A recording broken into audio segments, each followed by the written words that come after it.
here with Casey McQuiston, the author of Red, White, and Royal Blue. How are you doing today? I'm doing great. Yay, awesome. Well, we're here to talk about everything and anything audiobook related, since I'm part of the audiobook team. But when you were writing the book, did you have a specific voice for the characters in your head, like to hear them out loud, audiobook? Definitely. Alex's voice in my head was always, so like smart ass and like sarcastic and had such a particular tone to it. And Henry, his like that posh accent, and I also like to imagine Henry with like a little bit of a less posh edge because he went to college and had some fun and but yeah, it was definitely something I pictured in my head. I mean, like President Claremont has to have that certain kind of folksy vibe to her.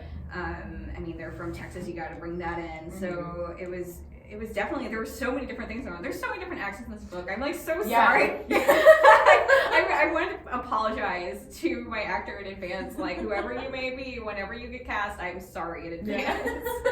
Well, Ramon, the narrator, Ramon De Ocampo, did a great job. And so good. Yeah, how did you know that he was the right voice for the story? I mean, as soon as I listened to him, it was important to me that they hire a Latino actor to play Alex, and so that was a huge, already I was like, okay, great, like we're moving in the right direction, and I clicked play, and I was like, oh yeah. And it was the first time he like clipped up into his Alex voice that it really clicked for me, that I was like, oh, I love this, And then also, a fun fact about Ramon is that he actually had like a 10-episode arc on the West Wing. Yeah, I saw that in his Twitter bio. Yeah, I was like, oh, I didn't know that. Yeah, like in one of the later seasons, and when I found that out, I was like, oh my god, this could not be. Well, and he's also, I asked like, can he do a British accent? And I found out that he's like married to a British person. And I was like, this is just literally Alex. What's happening here? So yeah, there were so many reasons that made him perfect, and he just did such a great job. And I'm like, I would die for him. I love him. Well, that's awesome. And like, what was it like listening to your audiobook for the first time, like hearing him say the words that you wrote out loud? I mean, it's definitely weird at first. Because I am one of those people that I get, like when somebody tells me they're reading my book, I almost want to like hide under the table because I'm like, I hope you like it. And it's hard for me sometimes to hear my own words read out loud because it's like the weirdest like secondhand embarrassment for my past self or something. But once I got over that, it was just so much fun. I mean, he did so many good things with it. He made so many great choices. The production is so good.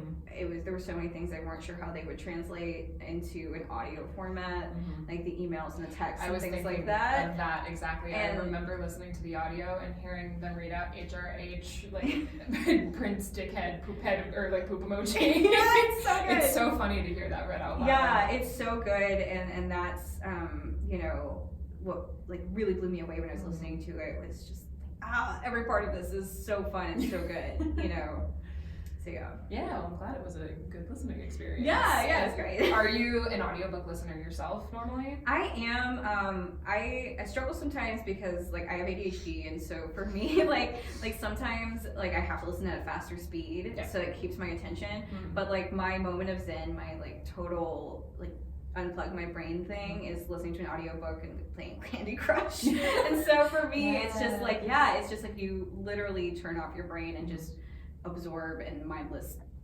hand movement. And that's, so, I love listening to audiobooks. I love especially immersive audiobooks, like the one that just came out for Daisy Jones and the Six. Yeah, it had a full cast. A full cast, so immersive. Like the Sadie audiobook too is such a great example by Courtney Summers of something that's immersive and has multiple layers to it. Right.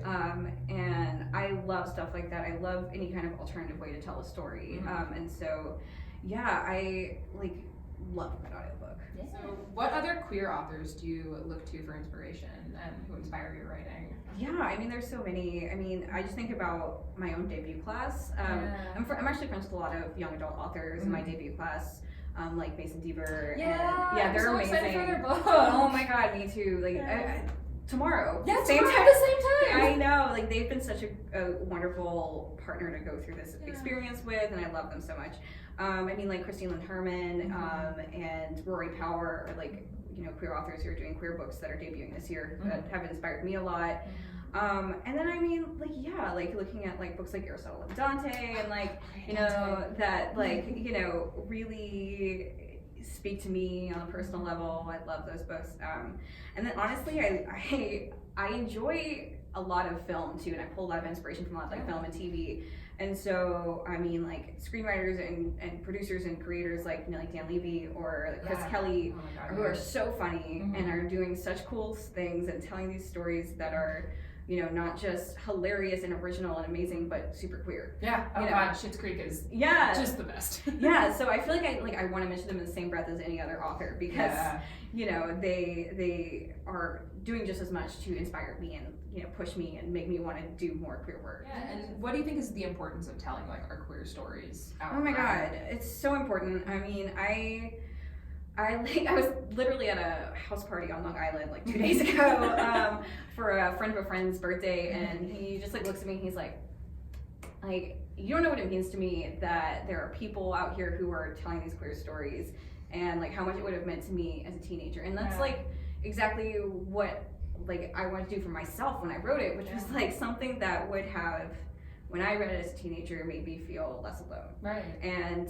made me feel less weird and less different and more like, you know, I could be the way that I am and still have this wonderful, big, colorful, happy ending, you know, and and it would be just as celebrated as any other of like the millions of romantic comedies that I love, and people would love it just as much, and it would be, you know, given the same treatment. And queer people deserve to see themselves having that kind of big, sweeping, cinematic kiss, you know, and